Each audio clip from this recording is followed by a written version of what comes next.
Even the holiest institutions have their nasty underbellies. Today we're exploring this often overlooked aspect of medieval monasteries. While they may be known for their spiritual devotion and peaceful existence, there was often a very different reality that existed behind the high walls of the monastery. From power struggles and political manipulation to scandalous secrets, the history of medieval monasteries is rich with dark stories. Today we're going to take a look inside the thick grey walls of the church and see what was really going on in medieval monasteries. This is History Unveiled.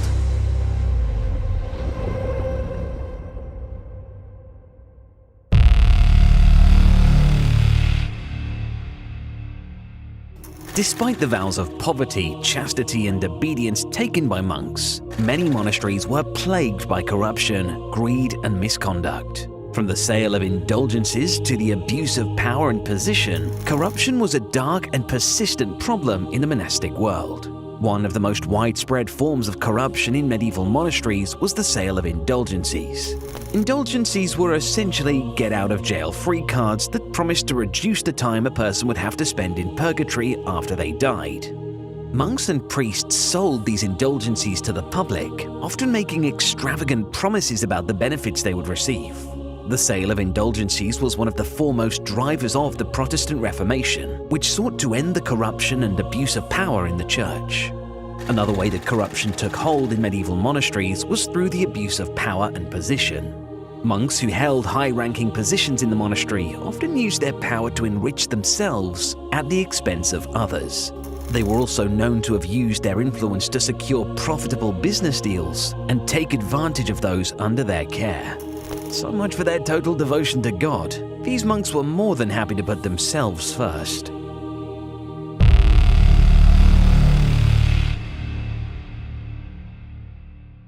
In movies, monasteries are often portrayed as peaceful and idyllic sanctuaries where the monks and nuns lived away from the disease and warfare that was so common in medieval society. In reality, life in a medieval monastery was usually a far cry from the cozy, idyllic image that a lot of people have in their heads. From dawn till dusk, the daily routine was grueling, and members of the monastery often lived in poverty.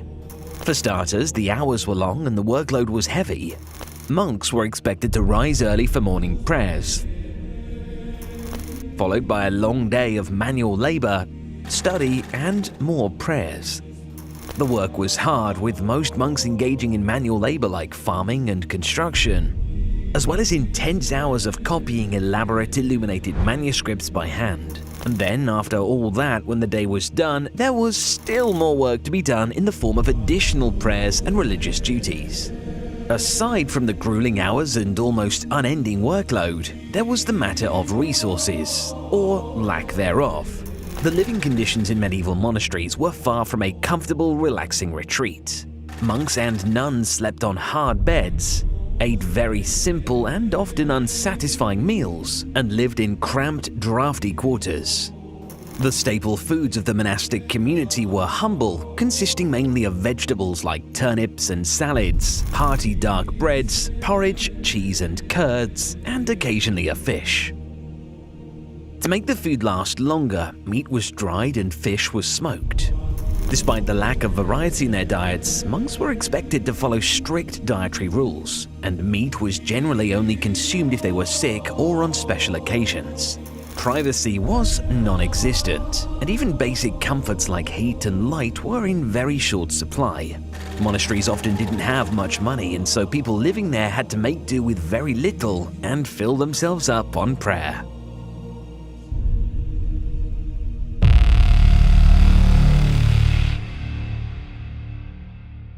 Medieval monasteries were often teeming with strange superstitions, many of which would seem bizarre and even absurd to us today. From the belief in magic spells and incantations to the fear of evil spirits lurking around every corner, life in a medieval monastery was often a mixture of both religious devotion and mystical reverence. For example, many monks believed that it was possible to conjure up powerful supernatural forces simply by reciting certain prayers or performing special rituals. They also believed that certain objects, such as holy relics or consecrated crosses, could protect them from evil and bring them good luck.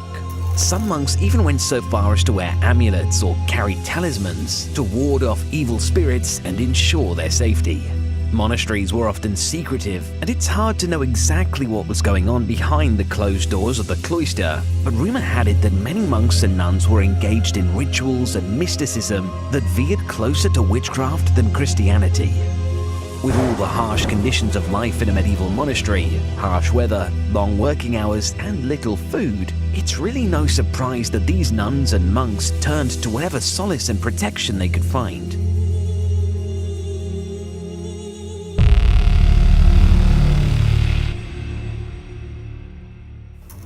Monks and nuns practiced asceticism or abstinence as a way of showing their devotion to God.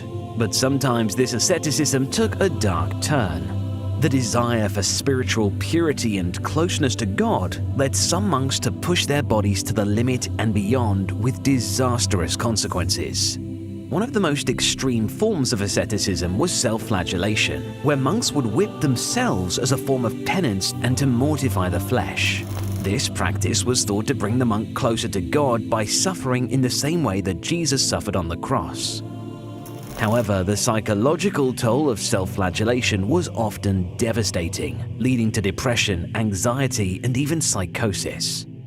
Another extreme form of asceticism was fasting. Monks and nuns were encouraged to fast frequently, sometimes going without food for days or even weeks at a time. While fasting was intended to bring the monk closer to God by denying the fleshly desires of the body, it often had the opposite effect. Monks who fasted too much became emaciated and frail, and many suffered from malnutrition and other health problems. The drive for spiritual purity and asceticism in medieval monasteries was admirable in some regards, sure, but often it was taken to an extreme that was beyond pious and simply unhealthy and dangerous.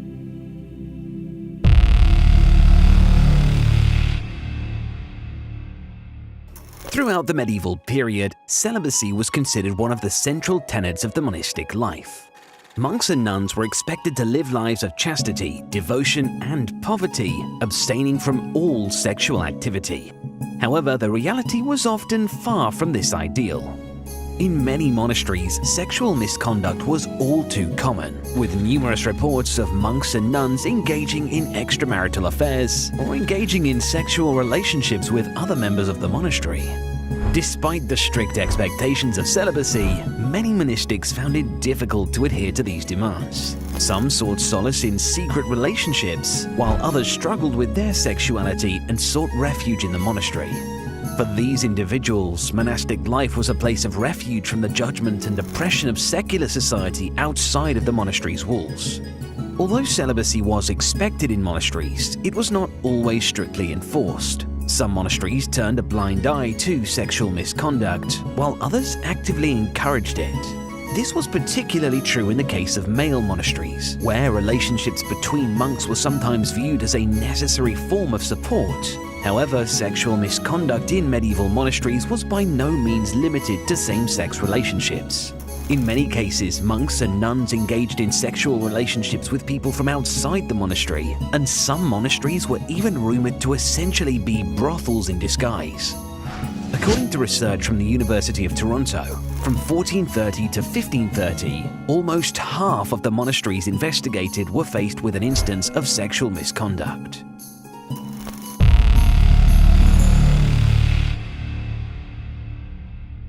Throughout history, monasteries were sometimes involved in acts of persecution against individuals and groups who were deemed to be heretical or a threat to the established order. This took many forms, including the imprisonment or execution of individuals and the confiscation of their property. One example of such persecution was the Albigensian Crusade in the 13th century, in which a military campaign was launched against the Cathars, a heretical Christian sect that was seen as a threat to the Roman Catholic Church. The crusade was investigated by Pope Innocent III and was carried out with the support of the French crown as well as many monasteries. The result was the destruction of the Cathar community, with many of its members being killed or imprisoned. Another example of persecution carried out by monasteries was the Spanish Inquisition, in which the Catholic Church in Spain worked to stamp out any perceived threat to its power and influence. This included the persecution of Jews and Muslims, as well as the prosecution of people accused of heresy. The Inquisition was often carried out with the support of the Spanish monarchy, but it also involved the participation of monks and other members of religious orders, many of which were monasteries. Feel like taking up the monastic life? Didn't think so. But if you're enjoying this video so far, make sure to like it down below and subscribe. It only takes a second and it's the easiest way to support the channel and means you get to see more of the content you find most interesting here on History Unveiled.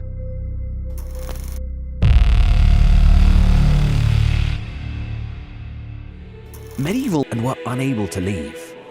This coercion took many forms, from physical force to psychological manipulation, and it was one of the darkest and yet most common aspects of life in a medieval monastery.